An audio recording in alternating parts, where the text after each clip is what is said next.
everyone, welcome back to the daily readings of Srila Prabhupada's books right here in the live studios in Hive, Kent, southeast England, just next to the English Channel, otherwise known as the Haven. I'm going to start right off because I almost lost my voice today, and I'm a little late to try to get it back before we started. It's not completely back, but it's doable. So, Bhaktisiddhanta Saraswati Thakur left this very beautiful, poetic glorification of the Sri Caitanya-caritämrta, which we're reading presently. He said, in due course, Mahapralaya, devastating floods, will inundate the entire universe. If you attempt to survive by swimming in that deluge, then do not neglect to take hold of Bhagavad Gita, Srimad Bhagavatam, and Sri Caitanya-caritämrta. Or, if you cannot hold all three, then release Bhagavad Gita. If necessary, you may also relinquish Srimad Bhagavatam, but under no circumstances release your hold on Sri Caitanya-caritämrta. For if this one book remains, then the flood can do no actual damage, because after the flood has subsided, the message of Shastra can be revived from Sri Caitanya-caritämrta alone, it being the essence of all Shastra. Jai Jai Sri Chaitanya, Jai Nityananda, Jaya Dvaita Chandra, Jaya Gaur Bhaktavinda, Jaya Jaya Sri Chaitanya, Jaya Nityananda, Jaya Dvaita Chandra, Jaya Gaura Bhaktavinda, Jaya Jaya Sri Chaitanya, Jaya Nityananda, Jaya Dvaita Chandra, Jaya Gaura Bhaktavinda. Okay, we reached the 13th chapter of the Antya-līlā of Caitanya-caritämrta. We're moving right along. Chapter 13, Pastimes with Jagadānanda Pandit and Raghunātha Bhaṭṭa Gosvāmī. Srila Bhaktivinoda Thakur gives the following summary of the 13th chapter in his Amrita Pravaha Bhasha. Thinking Sri Chaitanya Mahaprabhu was uncomfortable sleeping on bark of plantain trees, Jagadānanda made a pillow and quilt for him. The Lord, however, did not accept them. Then Swarup Damodar Goswami made another pillow and quilt from finely shredded plantain leaves, and after strongly objecting, the Lord accepted them. With the permission of Sri Chaitanya Mahaprabhu, Jagadānanda went to Vrindavan, where he discussed many devotional subjects with Sanatana Goswami. There was also a discussion about Mukunda Saraswati's garment. When Jagadānanda returned to Jagannath Puri, he presented Sri Chaitanya Mahaprabhu with some gifts from Sanatana Goswami, and the incident of the pilu fruit took place. Once, Sri Chaitanya Mahaprabhu became ecstatic upon hearing the songs of a Devadasi.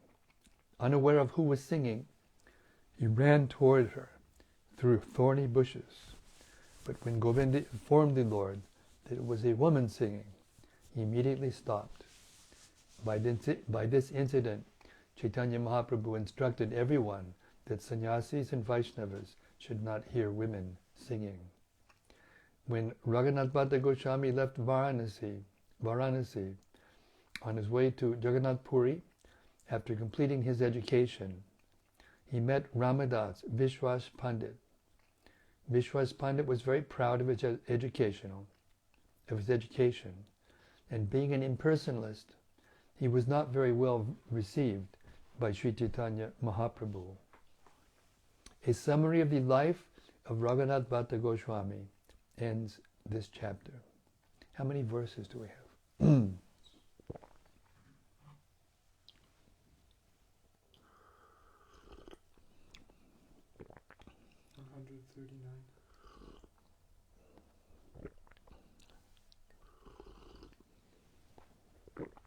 doable.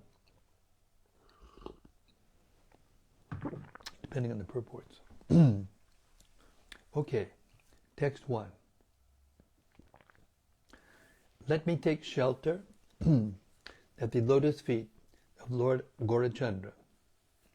His mind became exhausted and his body very thin from the pain of separation from Krishna. But when he felt ecstatic love for the Lord, he again became fully developed. All glories to Sri Chaitanya Mahaprabhu, all glories to Nityananda Prabhu, all glories to Advaita Acharya, and all glories to all the devotees of the Lord. In this way, Sri Chaitanya Mahaprabhu would taste various transcendental relationships of pure love in the company of Jagadānanda Pandit. The unhappiness of separation from Krishna exhausted the Lord's mind and reduced the structure of his body. But when he felt emotions of ecstatic love, he again became developed and healthy. Text 5.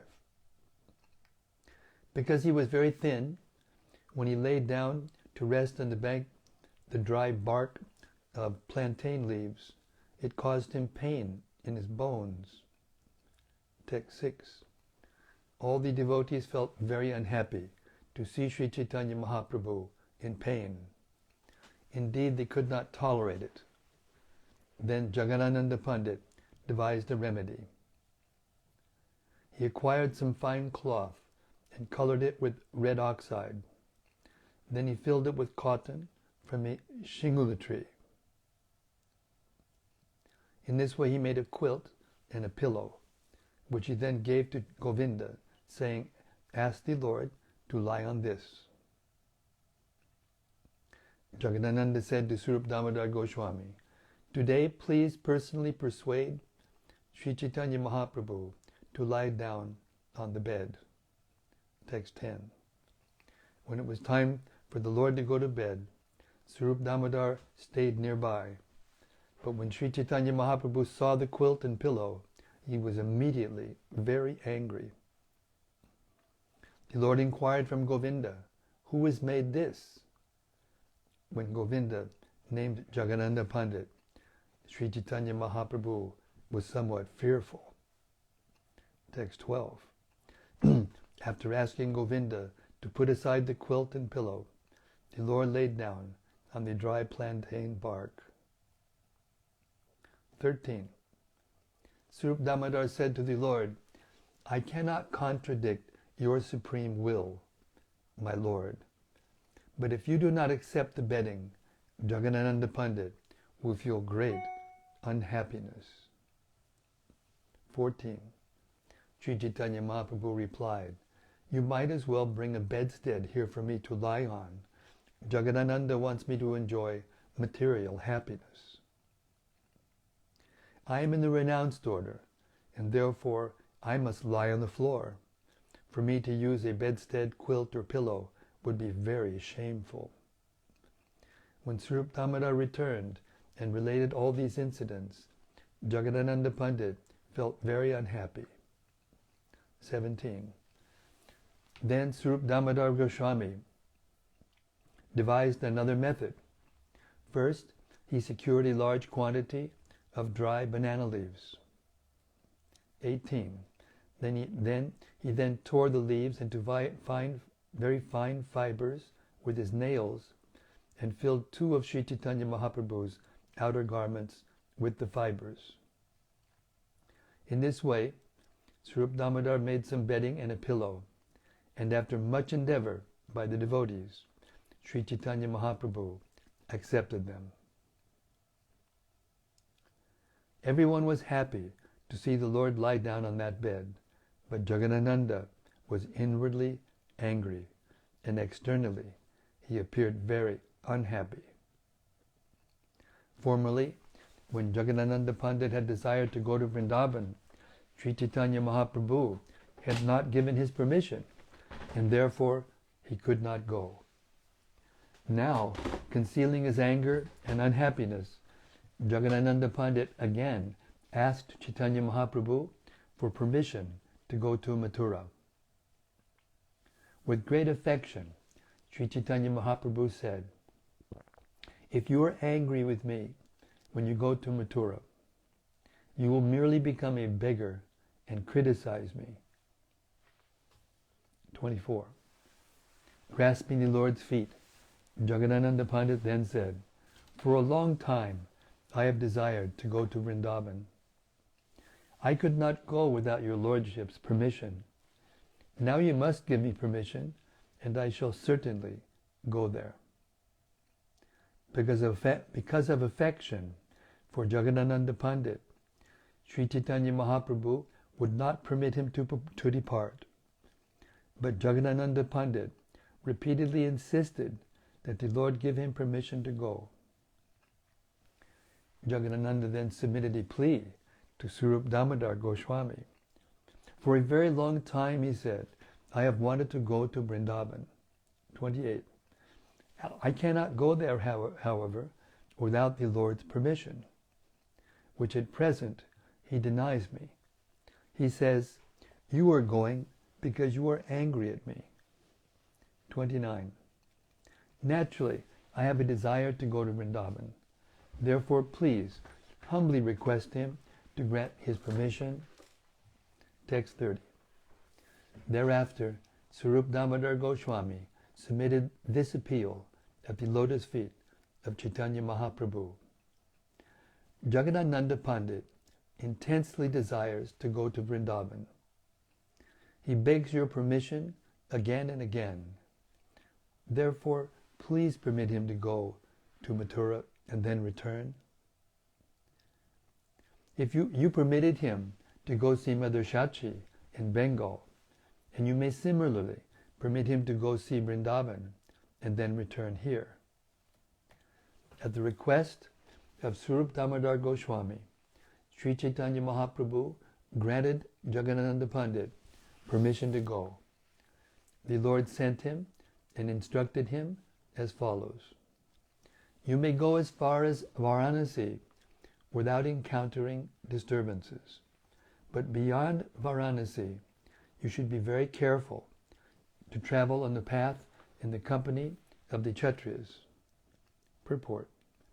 In those days, the path from Varanasi to Vrindavan was infested with robbers, and therefore there were Kshatriyas to protect travelers.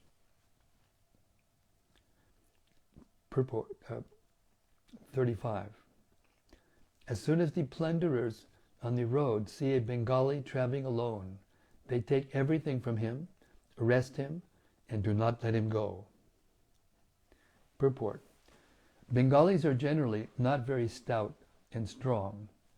Therefore, when a lone Bengali traverses the roads of Bihar, the plunderers on the road capture him, rob all his belongings, and kidnap him for their own service. According to one opinion, the rogues of Bihar know very well that Bengalis are intelligent. Therefore, these thieves generally force the Bengalis into service requiring intelligence and do not allow them to leave. 36. When you reach Mathura, you should remain with Sanatana Gosvāmī and offer respectful obeisances to the feet of all the leading men there. Text 37. Do not mix freely with the residents of Mathura. Show them respect from a distance. Because you are on a different platform of devotional service, you cannot adopt their behavior and practices. Purport. The residents of Vrindavan and Mathura are devotees of Krishna in parental affection, and their feelings always conflict with the opinions of smarta brahmanas. Devotees who worship Krishna in opulence cannot understand the parental devotional feelings of the residents of Mathura and Vrindavan, who follow the path of spontaneous love. Devotees on the platform of Vidhimarg, regulative devotional principles, may misunderstand the activities of those on the platform of Ragamarg, devotional service and spontaneous love. Therefore, Sri Chaitanya Mahaprabhu instructed Jagadānanda Pandit to remain apart from the residents of Vrindavan, who were spontaneous devotees, so as not to become disrespectful toward them. 38.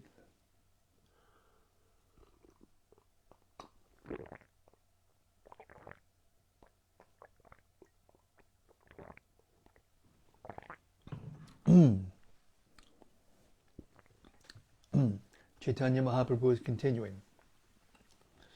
Visit all 12 forests of Vrindavan in the company of Sanatana Gosvāmī. Do not leave his association for even a moment. 39. You should remain in Vrindavan for only a short time and then return here as soon as possible. Also, do not climb Govardhan Hill to see the Gopal deity. Purport. In his Amrita Pravaha Bhashya, Srila Bhaktivinoda Thakur advises that one avoid remaining in Vrindavan for a very long time. As the saying goes, familiarity breeds contempt. If one stays in Vrindavan for many days, he may fail to maintain proper respect for its inhabitants. Therefore, those who have not attained the stage of spontaneous love for Krishna should not live in Vrindavan very long. It is better for them to make short visits. One should also avoid climbing Govardhan Hill to see the Gopal deity, since Govardhan Hill itself is identical with Gopal. One should not step on the hill or touch it with his feet. One may see Gopal when he goes elsewhere. Text 40. Inform Sanatana Gosvāmī that I am coming to Vrindavan for a second time, and that he should therefore arrange a place for me to stay. After saying this, the Lord embraced Jagadānanda Pandit and then worshipped the Lord's lotus feet and started for Vrindavan. He took permission from all the devotees and then departed. Traveling on the forest path, he soon reached Varanasi. When he met Tapan Mishra and Chandrasekhar in Varanasi, they heard from him about topics concerning Sri Chaitanya Mahaprabhu. Finally, Jagadānanda Pandit reached Mathura, where he met Sanatana Gosvāmī. They were very pleased to see each other. 45. After Sanatana had taken Jagadānanda to see all 12 forests of Vrindavan, concluding with Mahavan, the two of them remained in Gokula. 46. They stayed in Sanatana Gosvāmī's cave, but Jagadānanda Pandit would go to a nearby temple and cook for himself. Sanatana Gosvāmī would beg alms from door to door in the vicinity of Mahavan. Sometimes he would go to a temple and sometimes to a Brahmana's house. Text 48. Sanatana Gosvāmī attended to all of Jagadānanda Pandit's needs. He begged in the area of Mahavan and brought Jagadānanda all kinds of things to eat and drink. One day, Jagadānanda Pandit, having invited Sanatana to a nearby temple for lunch, finished his routine duties and began to cook. Previously, a great sannyasi named Mukunda Saraswati had given Sanatana Gosvāmī an outer garment. 51.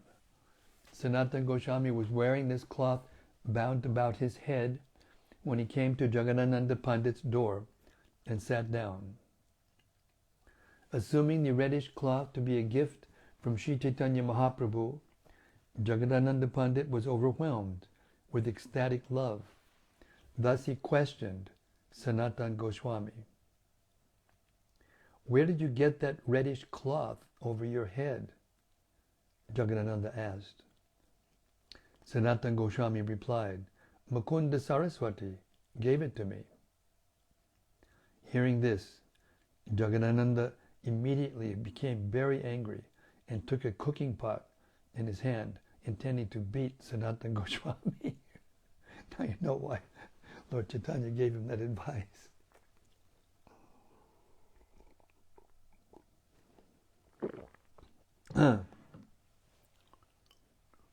Sanatana Gosvāmī, however, knew Jagadānanda Pandit very well and was consequently somewhat ashamed. Jagadānanda therefore left the cooking pot on the stove and spoke as follows. "You are one of the chief associates of Sri Chaitanya Mahaprabhu. Indeed, no one is dearer to him than you. Still, you will bound your head with the cloth given to you by another sannyasi.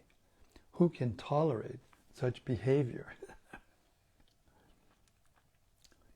Sanatana Gosvāmī said, "My dear Jagadānanda Pandit, you are a greatly learned saint.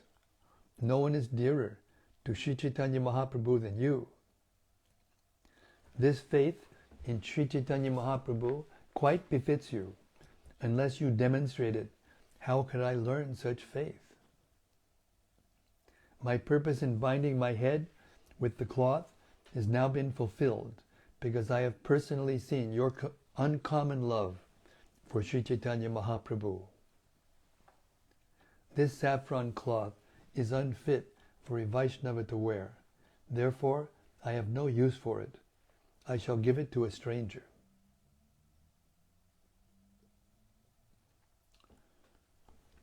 Purport. Srila Bhaktisiddhanta Saraswati Thakur comments on this incident as follows. Vaishnavas are all liberated persons, unattached to anything material. Therefore, a Vaishnava need not accept the dress of a sannyasi to prove his exalted position. Sri Chaitanya Mahaprabhu accepted the renounced order from a sannyasi of the Mayavad school. Present-day Vaishnava sannyasis, however, never think that by accepting the dress of the sannyas order, they have become equal to Chaitanya Mahaprabhu. In fact, a Vaishnava accepts the sannyas order to remain an eternal servant of his spiritual master. He accepts the sannyas order knowing that he is unequal to his spiritual master, who is a Paramahamsa, and he thinks that he is unfit to dress like a Paramahamsa. Therefore, a Vaishnava accepts sannyas out of humility, not out of pride. Sanatana Gosvāmī had adopted the dress of a Paramahamsa. Therefore, it was inappropriate for him to wear the saffron cloth on his head. However, a Vaishnava sannyasi does not think himself fit to imitate the dress of a Paramahamsa Vaishnava. According to the principles set down by Sri Chaitanya Mahaprabhu, Trinadapi Sunichena, one should always think himself in the lowest stage, not on the level of a Paramahamsa Vaishnava. Thus a Vaishnava will sometimes accept the sannyas order just to keep himself below the level of a Paramahamsa Vaishnava. This is the instruction of Srila Bhaktisiddhanta Saraswati Thakur. 62. When Jagadānanda Pandit finished cooking, he offered the food to Sri Chaitanya Mahaprabhu. Then he and Sanatana Gosvāmī sat down and ate the prasadam. After eating the prasadam, they embraced each other and cried due to separation from Lord Chaitanya. They passed 2 months in Vrindavan in this way. Finally, they could no longer tolerate the unhappiness of separation from Sri Chaitanya Mahaprabhu. Jagadānanda Pandit therefore gave Sanatana Gosvāmī the message from the Lord. I am also coming to Vrindavan. Please arrange a place for me to stay. 66. When Sanatana Gosvāmī granted permission for Jagadānanda to return to Jagannath Puri, Sanatan gave Jagadānanda some gifts for Lord Chaitanya Mahaprabhu. The gifts consisted of some sand from the site of the Rasa-līlā, a stone from Govardhan Hill, dry ripened pilu fruits, and a garland of small conch shells. Thus, Jagadānanda Pandit, bearing all these gifts, started on his journey. Sanatana Gosvāmī, however, was very much agitated after bidding him farewell. Soon afterward, Sanatana Gosvāmī selected a place where Sri Chaitanya Mahaprabhu could stay while in Vrindavan. It was a temple on the hill named Dwadashaditya-līlā. Dwadashaditya-līlā. Text 70. Sanatana Gosvāmī kept the temple very clean and in good repair. In front of it, he erected a small hut. Meanwhile, traveling very quickly, Jagadānanda Pandit soon arrived in Jagannath Puri, much to the joy of Sri Chaitanya Mahaprabhu and his devotees. After offering prayers at the lotus feet of Sri Chaitanya Mahaprabhu, Jagadānanda greeted everyone. Then the Lord embraced Jagadānanda very strongly. Jagadānanda Pandit offered obeisances to the Lord on behalf of Sanatana Gosvāmī. Then he gave the Lord the dust from the site of the rasa dance, along with the other gifts. Text 74. Sri Chaitanya Mahaprabhu kept all the gifts except the pilu fruits, which he distributed to the devotees. Because the fruits were from Vrindavan, everyone ate them with great happiness. Those devotees who were familiar with the pilu fruits sucked on the seeds, but the Bengali devotees who did not know what they were chewing, who did not know what they were, chewed the seeds and swallowed them.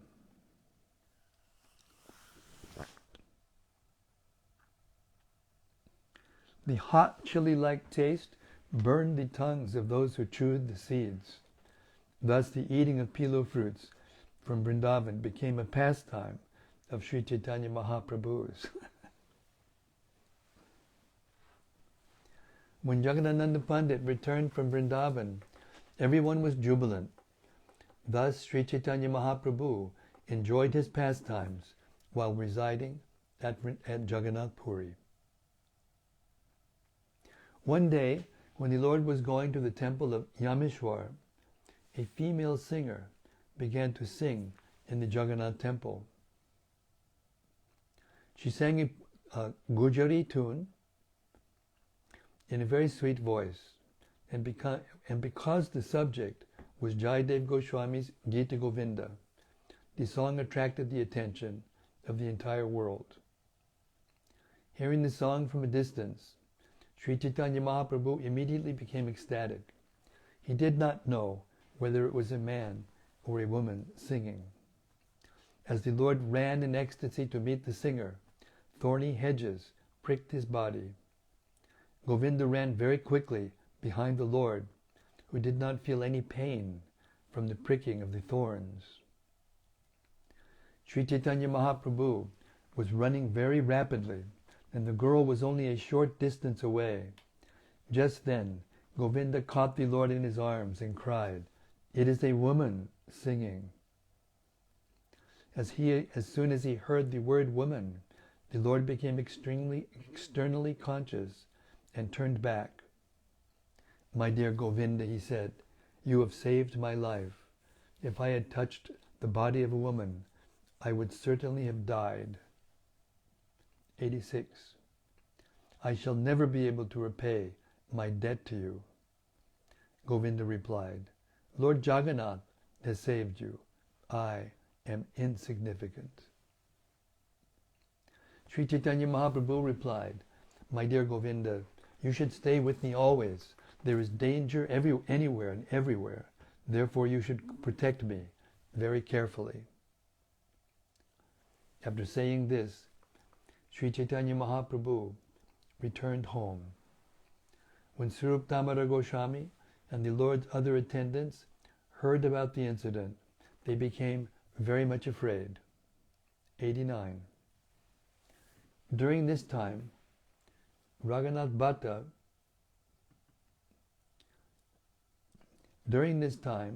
Bhattacharya, the son of Tapan Mishra, gave up all his duties and left home, intending to meet Sri Chaitanya Mahaprabhu. Accompanied by a servant carrying his baggage, Raghunātha Bhatta started from Varanasi and traveled along the path leading through Bengal. In Bengal, he met Ramadas Vishwas, who belonged to the Kayastha caste. He was one of the king's secretaries. Purport. The words Vishwasa, Kanara, Kayastha indicate a secretary or clerk belonging to the Kayastha caste. Kayasthas were usually secretaries to kings, governors, or other important persons. It is said that anyone working in the government secretariat at this time was a Kayastha. 92. Ramadas Vishwas was very learned in all the revealed scriptures. He was a teacher of the famous book Kavya Prakash and was known as an advanced devotee and worshipper of Raghunātha, Lord Ramachandra. Purport.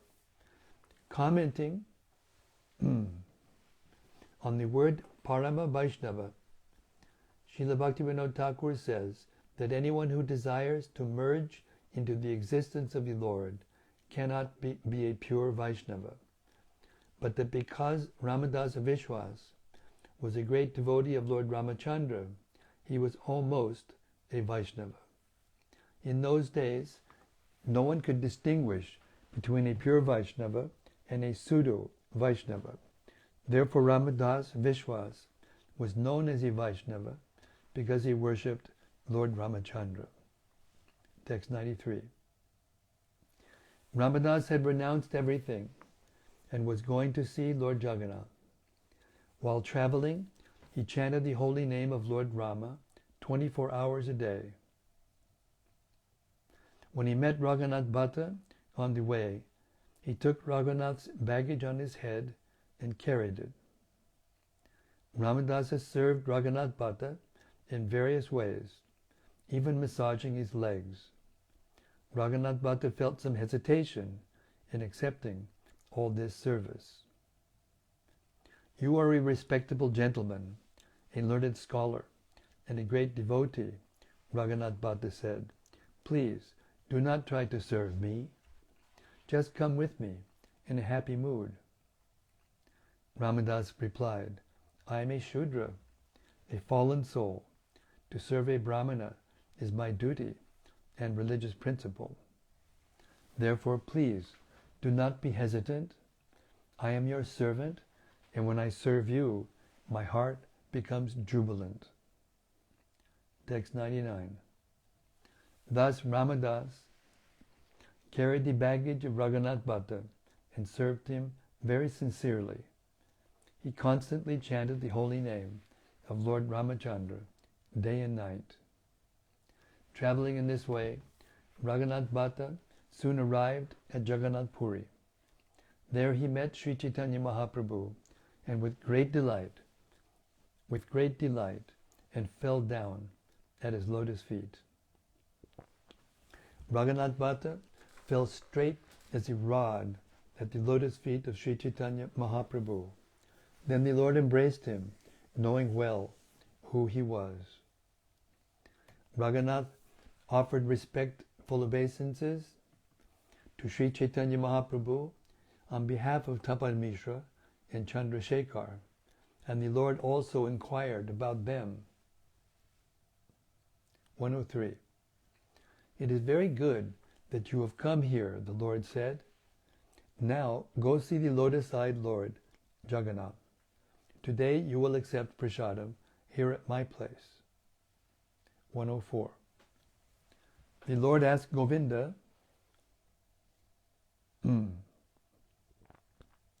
The Lord asked Govinda to arrange for Raghunātha Bhatta's accommodations, and then introduced him to all the devotees, headed by Surup Damodar Gosvāmī. Thus Raghunātha Bhatta lived with Sri Chaitanya Mahaprabhu continuously for 8 months, and by the Lord's mercy he felt increasing transcendental happiness every day. He would periodically cook rice with various vegetables and invite Sri Chaitanya Mahaprabhu to his home.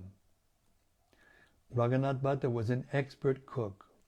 Whatever he prepared tasted just like nectar. 108. Sri Chaitanya Mahaprabhu would accept with great satisfaction all the food he prepared. After the Lord was satisfied, Raghunātha Bhatta would eat his remnants. When Ramdas Vishwas met Sri Chaitanya Mahaprabhu, the Lord did not show him any special mercy, although this was their first meeting. Within his heart, Ramdas Vishwas was an impersonalist who desired to merge into the existence of the Lord, and he was very proud of his learning. Since Sri Chaitanya Mahaprabhu is the omniscient Supreme Personality of Godhead, he can understand the heart of everyone, and thus he knew all these things. Ramdas Vishwas then took up residence in Jagannath Puri and taught the Kavya Prakash to the Pattanayaka family, the descendants of Bhavananda Roy. After 8 months, when Sri Chaitanya Mahaprabhu bade farewell to Raghunātha Bhatta, the Lord flatly forbade him to marry. Do not marry, the Lord said. Purport. Raghunātha Bhatta had become a greatly advanced devotee while still unmarried. Sri Chaitanya Mahaprabhu could see this, and therefore he advised him not to begin the process of material sense gratification. Marriage is a concession for people who are unable to control their senses. Raghunātha, however, being an advanced devotee of Krishna, naturally had no desire for sense gratification. Therefore Sri Chaitanya Mahaprabhu advised him not to enter the bondage of marriage. Generally, a person cannot make much advancement in spiritual consciousness if he is married. He becomes attached to his family and is prone to sense gratification. Thus his spiritual advancement is very slow or almost nil. 113. Sri Chaitanya Mahaprabhu said to Raghunātha Bhatta, when you return home, serve your aged father and mother, who are devotees, and try to study Srimad Bhagavatam from a pure Vaishnava who has realized God. Purport. One should note how Sri Chaitanya Mahaprabhu, the Supreme Personality of Godhead, advised Raghunātha Bhattacharya to learn Srimad Bhagavatam. He advised him to understand Srimad Bhagavatam not from professional men, but from a real Bhagavata, a devotee. He also advised Raghunātha Bhatta to serve his mother and father because they were both Lord Chaitanya's devotees. Anyone who wishes to advance in Krishna consciousness must try to serve the devotees of Krishna. As Narottam Das Thakur says, Chadiya Vaishnava Seva, Nishtara Payeche Keba. Without serving a self-realized Vaishnava, no one has ever been released from the materialistic way of life. Sri Chaitanya Mahaprabhu would never have advised Raghunātha Bhatta to serve ordinary parents. But since his parents were Vaishnavas, the Lord advised him to serve them. One might ask, why shouldn't ordinary parents be served? As stated in the Srimad Bhagavatam, 5518. Gurur nasasyat, swajano nasasyat, pita nasasyaj, janana nasasyat, daivam natasyat, napatish chasasyan, namochayed yak samupetam rityum. One who cannot deliver is dependent from the path of birth and death should never become a spiritual master, a relative, a father or mother, or a worshipable demigod, nor should such a person become a husband.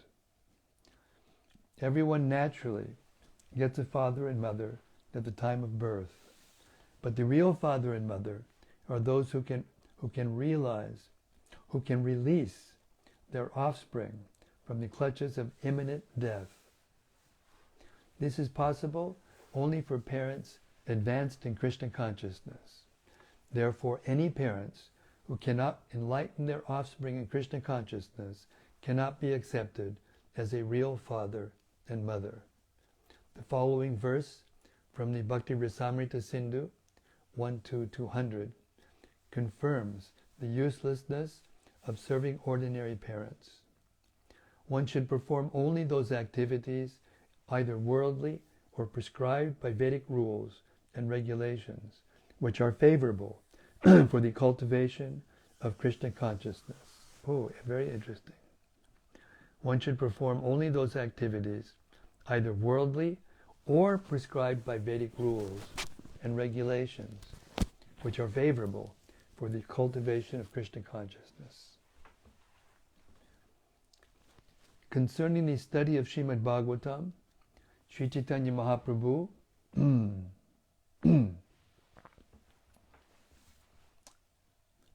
Concerning the study of Srimad Bhagavatam, Sri Chaitanya Mahaprabhu clearly advises that one should avoid hearing from a non-Vaishnava professional reciter.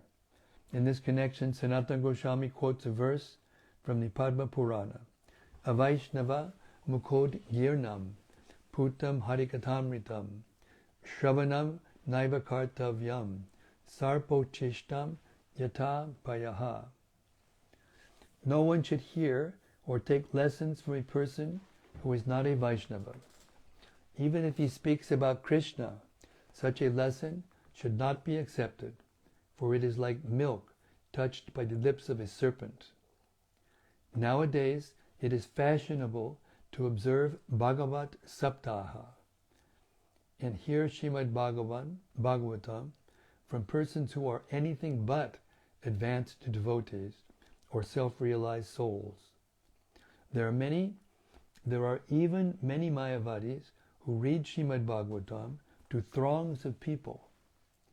Many Mayavadis have recently begun reciting Srimad Bhagavatam in Vrindavan, and because they can present the Bhagavatam with word jugglery, twisting the meaning by grammatical tricks, materialistic persons who go to Vrindavan as a matter of spiritual fashion like to hear them. All this is clearly forbidden by Sri Chaitanya Mahaprabhu. We should note carefully that since these Mayavadis cannot personally know the meaning of Srimad Bhagavatam, they can never deliver others by reciting it. On the other hand, an advanced devotee of the Lord is free from material bondage. He personifies Srimad Bhagavatam in life and action. Therefore, we advise that anyone who wants to learn Srimad Bhagavatam must approach such a realized soul. Text 114. Sri Chaitanya Mahaprabhu concluded, "Come back again to Nilachala, Jagannath Puri." After saying this, the Lord put his own neck beads on Raghunath Bhatta's neck. Whoa. 115. Then the Lord embraced him and bade him farewell. Overwhelmed with ecstatic love, Raghunath Bhatta began to cry due to imminent separation from Sri Chaitanya Mahaprabhu. After taking permission from Sri Chaitanya Mahaprabhu and all the devotees, headed by Swarup Damodar, Raghunath Bhatta returned to Varanasi. In accordance with the instruction of Sri Chaitanya Mahaprabhu, he continuously rendered service to his mother and father for 4 years. He also regularly studied Srimad Bhagavatam from his self-realized Vaishnava. 118. Then his parents died at Kashi, Varanasi, and he became detached. He therefore returned to Sri Chaitanya Mahaprabhu, giving up all relationships with his home. 119. As previously, Raghunātha remained continuously with Sri Chaitanya Mahaprabhu for 8 months. Then the Lord gave him the following order. My dear Raghunātha, on my order, go to Vrindavan and live there under the care of Rupa and Sanatana Gosvāmis. In Vrindavan you should chant the Hare Krishna mantra 24 hours a day and read Srimad Bhagavatam continuously. Sounds like a good idea, doesn't it? Krishna, the Supreme Personality of Godhead, will very soon bestow his mercy upon you. After saying this, Sri Chaitanya Mahaprabhu embraced Raghunātha Bhaṭṭa, and by the Lord's mercy, Raghunātha was enlivened with ecstatic love for Krishna. At a festival, Sri Chaitanya Mahaprabhu had been given some unspiced betel and a garland of tulsi leaves 14 cubits long. The garland had been worn by Lord Jagadānanda. Sri Chaitanya Mahaprabhu gave the garland and betel to Raghunātha Bhaṭṭa, who accepted them as a worshipable deity, and preserved them very carefully. 125. Taking permission from Sri Chaitanya Mahaprabhu, Raghunātha Bhaṭṭa then departed for Vrindavan. When he arrived there, he put himself under the care of Rupa and Sanatana Gosvāmis. When reciting Srimad Bhagavatam in the company of Rupa and Sanatana, Raghunātha Bhaṭṭa would be overwhelmed with ecstatic love for Krishna. By the mercy of Sri Chaitanya Mahaprabhu, he experienced the symptoms of ecstatic love, tears, trembling, and faltering of the voice. His eyes filled with tears, and his throat became choked, and thus he could not recite Srimad Bhagavatam. His voice was as sweet as a cuckoo's, and he would recite each verse of Srimad Bhagavatam in 3 or 4 tunes. Thus his recitations were very sweet to hear. When he recited or heard about the beauty and sweetness of Krishna, he would be overwhelmed with ecstatic love and become oblivious to everything. Thus Raghunātha Bhaṭṭa surrendered fully at the lotus feet of Lord Govinda, and those lotus feet became his life and soul. Subsequently, Raghunātha Bhaṭṭa ordered his disciples to construct a temple for Govinda. He prepared various ornaments for Govinda, including a flute and shark-shaped earrings. Raghunātha Bhaṭṭa would neither hear nor speak about anything of the material world. He would simply discuss Krishna and worship the Lord day and night. He would not listen to blasphemy of a Vaishnava, nor would he listen to talk of a Vaishnava's misbehavior. He knew only that everyone was engaged in Krishna's service. He did not understand anything else. This is supreme instruction for all of us. I'm going to read this again. He would not listen to blasphemy of a Vaishnava, nor would he listen to a talk of a Vaishnava's misbehavior. He knew only that everyone was engaged in Krishna's service. He did not understand anything else. Purport. Raghunātha Bhaṭṭa never did anything harmful to a Vaishnava. In other words, he was never inattentive in the service of the Lord, nor did he ever violate the rules and regulations of a pure Vaishnava. It is the duty of a Vaishnava Acharya to prevent his disciples and followers from violating the principles of Vaishnava behavior. He should always advise them to strictly follow the regulated principles which will protect them from falling down. Although a Vaishnava preacher may sometimes criticize others, Raghunātha Bhaṭṭa avoided this. Even if another Vaishnava was actually at fault, Raghunātha Bhaṭṭa would not criticize him. He saw only that everyone was engaged in Krishna's service. That is the position of a Maha Bhagavata. Actually, even if one is serving Maya in a higher sense, he is also a servant of Krishna, because Maya is the servant of Krishna. Anyone serving Maya serves Krishna indirectly. Therefore it is said, Keha mani, keha na mani, sabatan radas, ye na mani, tadahoya, ye papinash, say papinash. Some accept him, whereas others do not, yet everyone is his servant. One who does not accept him, however, will be ruined by his sinful activities. C.C. Adi 685. When Raghunātha Bhaṭṭa Gosvāmī was absorbed in remembrance of Lord Krishna, he would take the tulsi garland and the prasadam of Lord Jagannath, given to him by Sri Chaitanya Mahaprabhu, bind them together and wear them on his neck.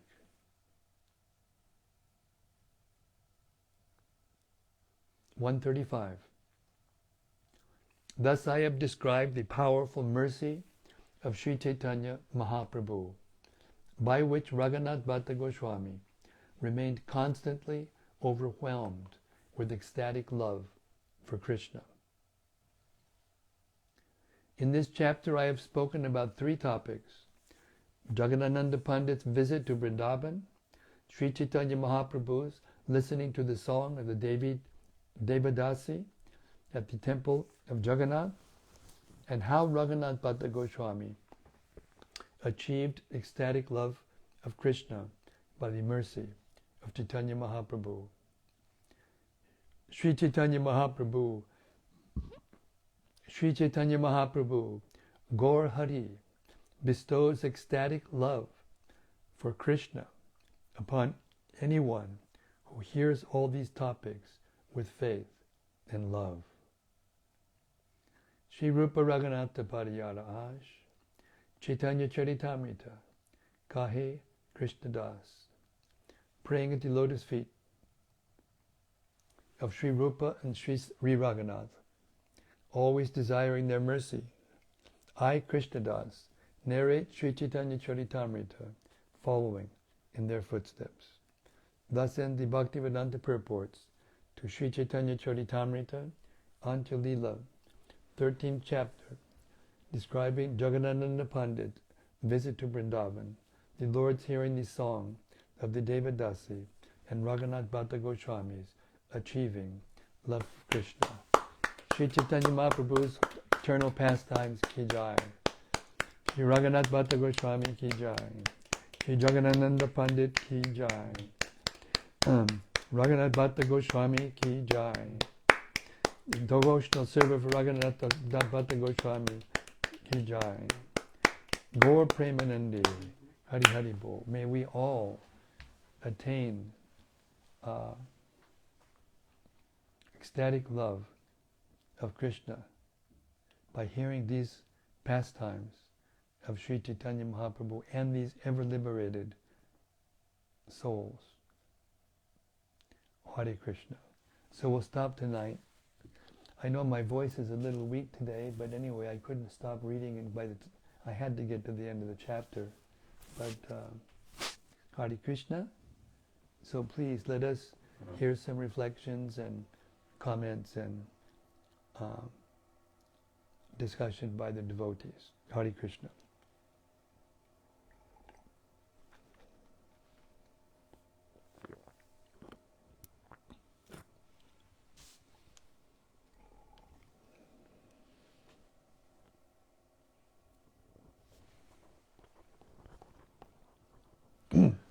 first is a question from Braj Balaba. Hey Braj, still first out of the gate. Hari Bol. He says, Hare Krishna Maharaj, please accept my humble obeisances, all glories to Srila Prabhupada. It is said that Krishna looks at the sincerity of an offering and not the offering itself. Why then does Lord Chaitanya initially reject the loving blanket offering? I am sure it is a good reason, but I could not see it. What does this exchange reveal? How Krishna views offerings? Well,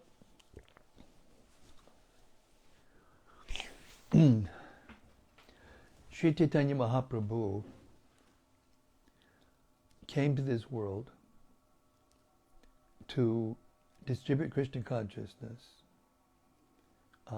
specifically the holy name of Krishna, and awaken the Yoga Dharma, the congregational chanting of Hare Krishna.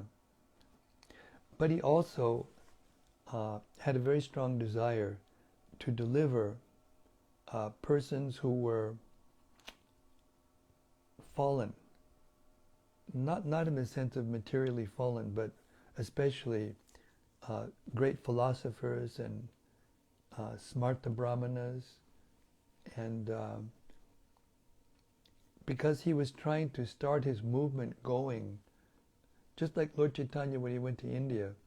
He first went to Bombay, and he very deeply cultivated the more influential people of Bombay, and from there he spread Krishna consciousness all around the world, or all through India. But when he came to America and started preaching in the West, he adjusted himself in different ways. He didn't, refuse anything practically that his disciples gave him.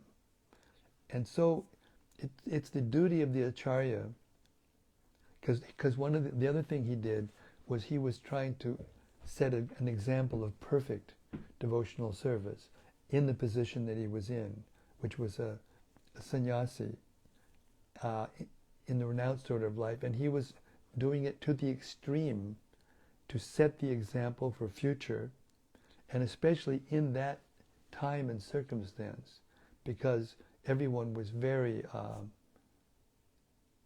mistaken.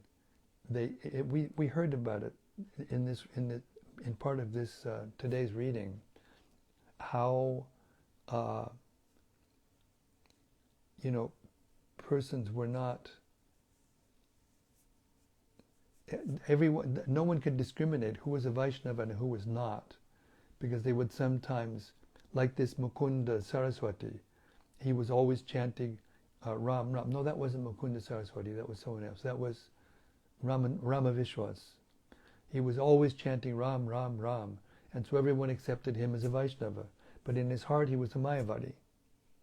So Lord Chaitanya became a Mayavadi sannyasi externally in order to teach everyone how to follow the principles of sannyas very strictly, according to the smarta principles, so that he could attract everyone, especially those who needed that kind of example in order to hear from him.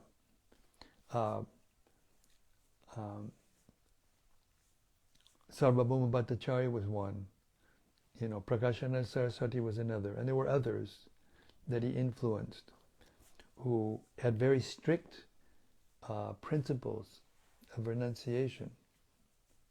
So we should follow in the footsteps of Srila Prabhupada in how to perform devotional service and preach Krishna consciousness. And we should understand Lord Chaitanya's example to be necessary at that time and circumstance. So therefore, he didn't accept, the offerings to make him more comfortable by Jagadānanda Pandit. Now, on top of that, there was the relationship between Jagadānanda Pandit and Lord Chaitanya. Jagadānanda Pandit actually in Krishna-līlā was Satyabhama. So she had this kind of relationship with Krishna in his Leela in Dwarka. And she was always a little bit contrary, you know. So that spilled over into the pastimes of Lord Chaitanya and Jagadānanda Pandit. So all those things together describe how it was that Lord Chaitanya would sometimes accept things with ecstatic love, like the pastime of him not even hearing a woman's voice. But when two of his Vaishnava couple devotees would conceive a child, he would be ecstatic. Then sometimes we heard how he put his toe in the foot of one of the little toddlers of one of the parents of his parents, Vaishnava devotees. So like that, Lord Chaitanya's pastimes are very, very difficult to understand, because he would adjust to every single person and to every single event in a way to promote devotional service, to promote the spreading of Krishna consciousness among all kinds of people. Also, another aspect, staying in one place all the time. He stayed in one place, and that place was a very, very special place. You know, the temple of Jagannath, Puri. There's 4 holy places that are considered very strong pilgrimage places by everyone in India, even Mayavadis. Bhadrakashram, Jagannath Puri, Dwarka, and one other place, I just can't remember the place offhand, sorry, in South India. So there, you know, everything is more, everyone's looking more carefully at everyone else. It's just the way it is. So for that reason, he didn't accept those things. But at the same time, when all the devotees asked him with love, sometimes he would accept. So this is because Lord Chaitanya is God. He can do anything he wants. He can set the classic example, or he can bend it if he wants, without any problem.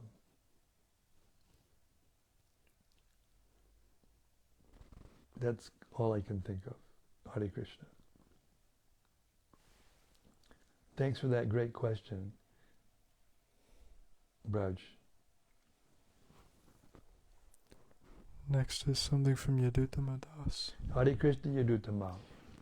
He says, Hare Krishna Gurudev, please accept my humble obeisances and all glories to Prabhupada. All glories to Prabhupada. How could pseudo-Vaishnavas and pure Vaishnavas not be distinguished during the time of Lord Chaitanya? And how can we tell the difference between them nowadays? It's not a matter of nowadays or this or days. It is according to knowledge. We learn to discriminate by assimilating the knowledge ourselves. Knowledge in Krishna consciousness is not information content that will make us look learned and therefore we can get popularity or notoriety or whatever, or opulence or whatever, or comfort.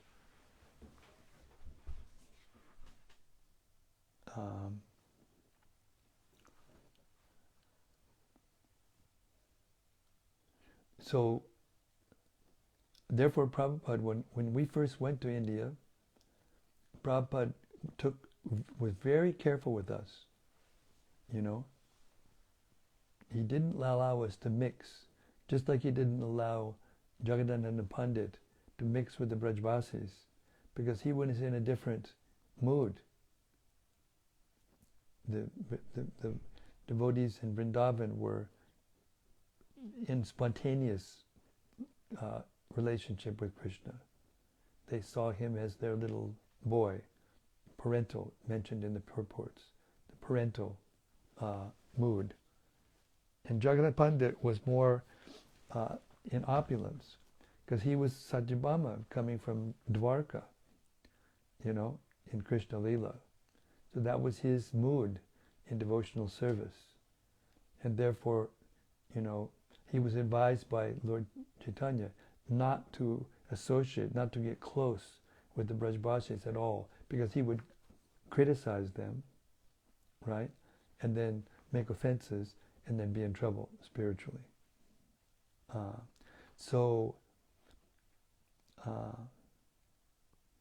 In the West, they have no philosophy, therefore they can't discriminate anything, Therefore, even being a sannyasi in the West is no big deal, but in India it is a big deal, So sometimes people couldn't tell. If you dressed like a sannyasi, everybody accepted you as a saint, because they didn't have knowledge. So that's the answer to your question, is what gives us the discrimination is assimilating the knowledge in our own character, in our own behavior, in our own character. Then we can, as we assimilate the knowledge, then we have the discrimination to tell who is Vaishnava and who is not, who is advanced and who is not. And until we come to that stage, we should give respect to everyone and follow Raghunātha Bhaṭṭa Gosvāmī's example and not find fault with anyone. Not even hear, blasphemy of Vaishnavas especially. And he saw everyone as a servant of Krishna, because they're serving Maya, and Maya is a devotee of Krishna, and they're serving Maya, so therefore indirectly they're serving Krishna. But the pure devotees, they know the difference, and therefore they don't associate with Maya or Mayavadis, or even devotees who are pretending or are on a lesser devotional realization. And they give them respect and they're friendly, but they don't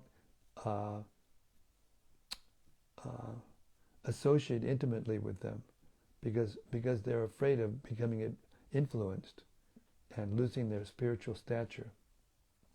Not spiritual stature in the sense of a position or, adoration, but their spiritual advancement. Hare Krishna. Next is a question from Rati Manjari. Hare Krishna, Rati. She says, Dear Guru Maharaj, please accept my humble obeisances. How should we understand within our movement the statement that a sannyasi should not hear the singing of a woman? Again, it's the same thing. It's the same thing. What is true in one circumstance may not be true in another circumstance. So we should take the lessons of Srila Prabhupada by his own life and by his own activity. Srila Prabhupada is our founder Acharya. He is teaching us how to perform devotional service perfectly according to time and circumstance. Therefore, there are some things in India that he would not let women do. And in the West, he bent it, because he knew that it wouldn't work in the West. But that doesn't mean that we should criticize, those in India who have that standard, or when we hear it in the scripture, that we should criticize because Lord Chaitanya set that example. Rather, we should appreciate that that's the highest standard of devotional life for a sannyasi. Again, it comes back to the same thing. He was a rigid sannyasi. He was setting the example for the whole world. And he knew that in the future, people would take sannyas, wear sannyas, and not follow strictly, and then fall down and become debauched, as it has happened. So take Srila Prabhupada's example as a sannyasi and learn how to use everything in Krishna's service and how to be very careful in our dealings with one another. Not to that extreme, but nonetheless careful with one another. We look out at the world and we see how fallen the world has become. And the world has become so fallen because they're no longer following the spiritual principles given in the Shastra. And they have no faith in Shastra. Therefore they can't have any inclinations to behave properly, to act properly according to the human form of life. We're not men and we're not women. We're spiritual souls. But that doesn't mean that we should still intermingle unrestrictedly and therefore become spiritually weak and unable to follow the spiritual principles properly. So all those things, again, it's not so easy, but it comes down to one thing, that our Acharya is Srila Prabhupada, and all the teachings of all the Acharyas and all the scriptures are embodied in Srila Prabhupada for us to follow how to act according to time and circumstances. Hare Krishna. Raja Manjari says thank you. And there's also something from Vrajaloka Devidasi. One more thing. Prabhupada said, this is not a stricture against women. This is not a discrimination against women. This is the rule for sannyasis in India particularly. And particularly at that time and place where he was living and teaching. Okay, Hare Krishna.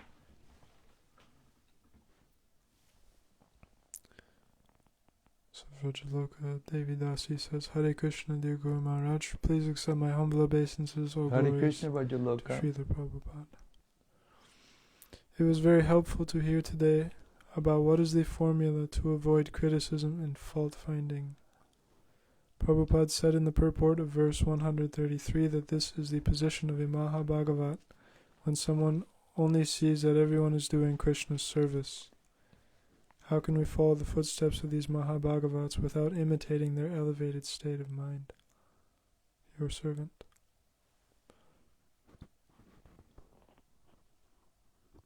It's the same, this question, how can we do this without imitating, is follow in the footsteps of Srila Prabhupada.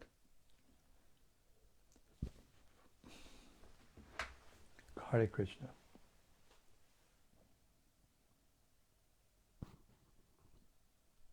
These purports are meant for us to learn how to do it. So it's not that you hear it and then say, how could I do that? No, you have to follow. There's two words. See if I can remember the words. I don't think I can. I can't remember the Sanskrit words, but one of them means imitating and the other one means following. How you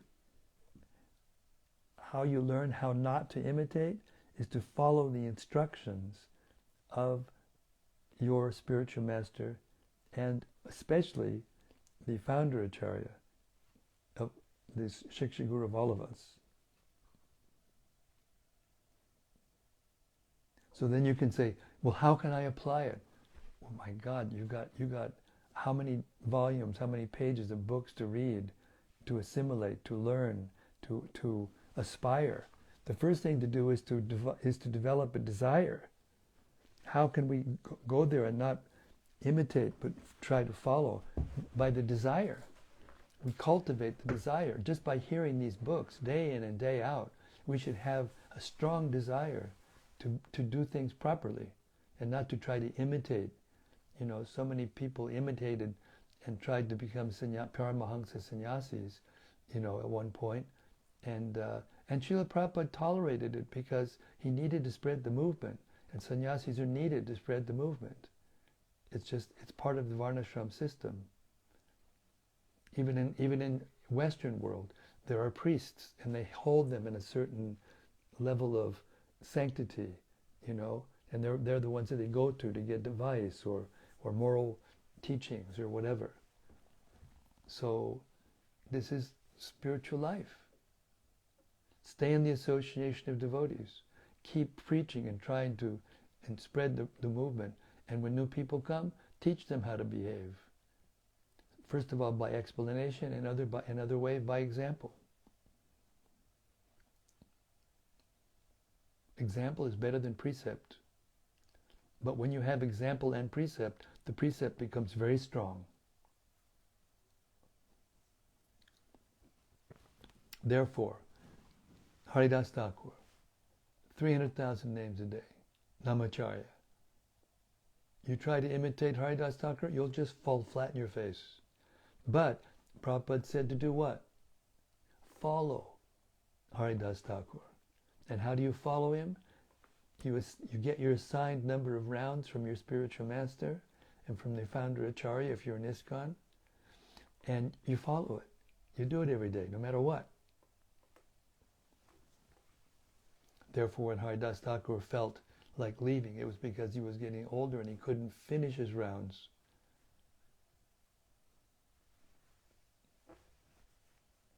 So we follow in his footsteps by taking the prescribed the vow that we take at initiation and following it very strictly, no matter what.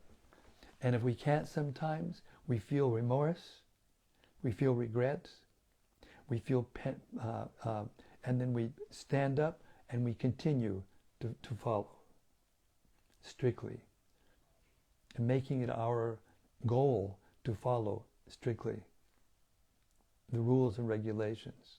And by doing that, gradually, our hearts become softened if we do that and chant Hare Krishna at the same time and learn to chant without offense.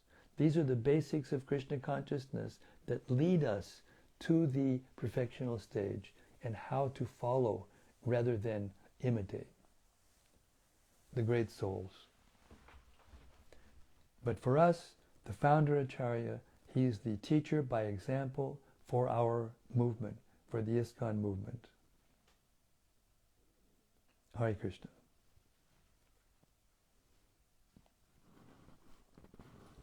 Next is something from Dayal Nitai. Dayal Nitai, Hare Krishna. He says, Dear Srila Guru Maharaj, please accept my obeisance. Hare Krishna. Thank you for tonight's reading. May I ask why, considering the profound attachment Lord Chaitanya and Jagadānanda Pandit cherished for one another, why precisely Jagadānanda Pandit insisted on traveling to Vrindavan even before the incident with the mattress, thereby missing out on the association of Sriman Mahaprabhu for at least 6 months? Thank you, your servant. It wasn't 6 months, it was 4 months, but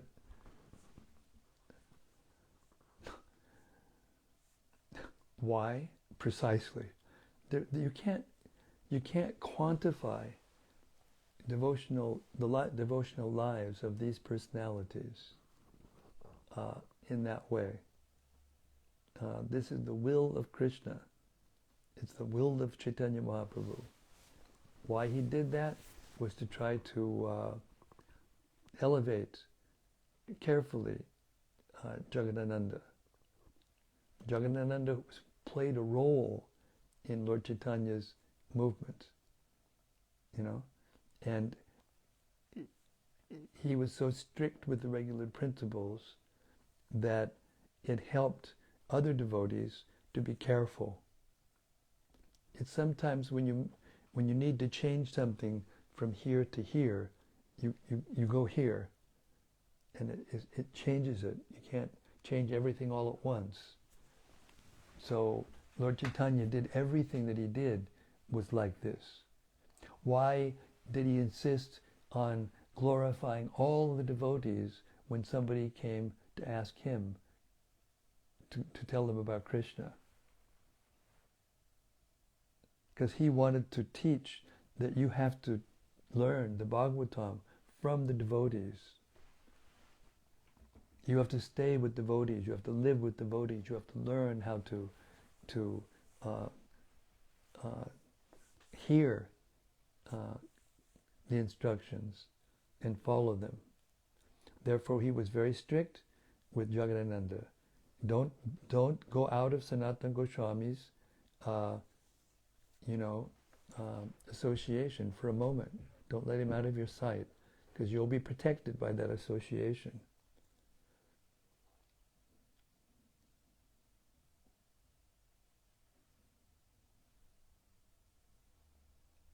And again, it's not because he could do more than one thing at a time. As a matter of fact, he did millions of things at one time while he was behaving in this world. So he kept Jagadānanda close to him because there was a transcendental relationship, a spiritual relationship.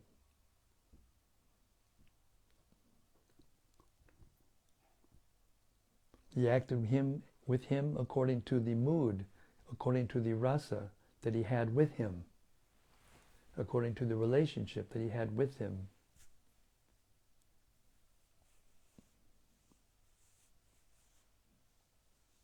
To teach him how not to be too rigid with the rules, but at the same time not to try to break the rules, allowed him to go to Vrindavan and associate just with Sanatana Gosvāmī, and then look what happens. He saw him with that. He saw Sanatana Gosvāmī with that piece of cloth in his head. He brought out a pot. When he found that it wasn't Lord Chaitanya, he was going to hit him and beat him with the pot. But the reason he put him with Sanatana Gosvāmī, because he knew just how senior and advanced and sensitive and heavy Sanatana Gosvāmī was. So he knew exactly how to deal with him. By telling him, you set an example on how to follow and how to love Lord Chaitanya like no one. So I'm just learning it from you. These are these subtle dealings of Vaishnavas in different relationships with Lord Chaitanya Mahaprabhu.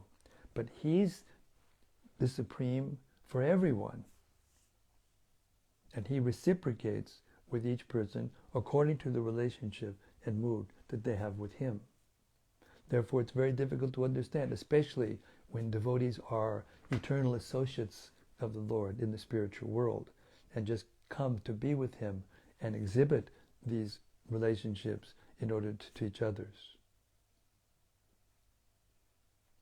So you can't take the one thing out of context and then why did he do this? It's a part of a bigger picture. The entire pastime of Lord Chaitanya is to teach people how to be devotees, and to reciprocate and satisfy the devotees. That's why he comes to the material world. Ultimately. Hare Krishna.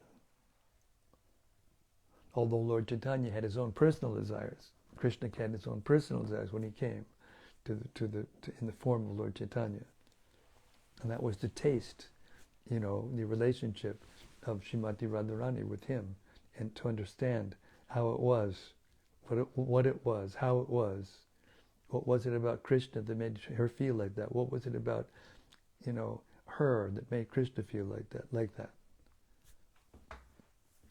So Lord Chaitanya had many missions going on at the same time, and therefore sometimes it's not so easy for us to understand.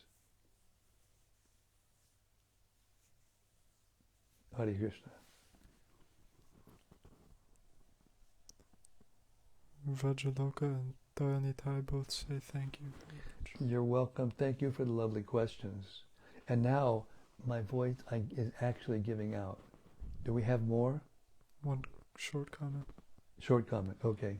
Rati Manjari says, yes, that was so wonderful how Srila Sanatana Gosvāmī did not get angry with Jagadānanda Pandit, but instead glorified him for his attachment to Lord Chaitanya. Exactly. Okay, Sri Caitanya-caritämrta ki jai. Samaveda Bhakta Vrinda ki jai. Gaur Premanandi. Hari Hari Bol. It's all in loving dealings. Loving dealings are not stereotyped. Every single person's an individual eternally, all different from one another. And Krishna knows how to deal with all of us perfectly to bring us closer to him and take us back to the spiritual world. That's the goal. That's the ultimate reason for all these pastimes of Lord Chaitanya. So if we see it in that light, we'll understand everything and we'll be able to want to go back to be with the Lord and take as many people as possible with us. Gaur Premanandi Hari Hari Bol. See you tomorrow night, same time, same place, same topic. Pure nectar, the relief, the solutions to all our problems. Hare Krishna.